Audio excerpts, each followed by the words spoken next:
Африкийн хүн амын 60 орчим хувь нь хөдөө орон нутагт амьдардаг тул тэдний амьдрал хөдөө аж ахуйгаас ихээхэн хамааралтай. Иймээс Африкийн хөгжлийн банк эх 10 жилийн хугацаанд фермер хөдөө аж ахуйн салбарт 24 тэрбум Америк долларын хөрөнгө оруулалтыг орчин үеийн дэвшилтэт техник технологид зарцуулахаар төлөвлөжээ.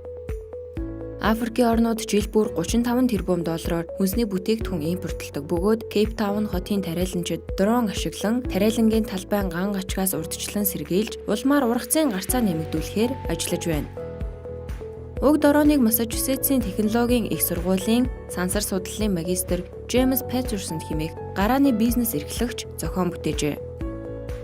Тэрээр хиймэл дагуул дроноор авсан зурган мэдээллийг хүргүүлэн тариаланчдад ургацын байдал, газар тариалалтын аюулгүй байдлын талаар урьдчилан сэргийлэх мэдээг хүргэх юм. Энэ нь тариаланчдад газар зохион байгуулалтын мэдээллийн хүртээмжийг сайжруулах, хөдөө аж ахуйн үйлдвэрлэлийн гарцыг нэмэгдүүлэх зэрэг тулгамдсан асуудлуудтай тэмцэхэд дэмжлэг болно хэмээн үзэж байна.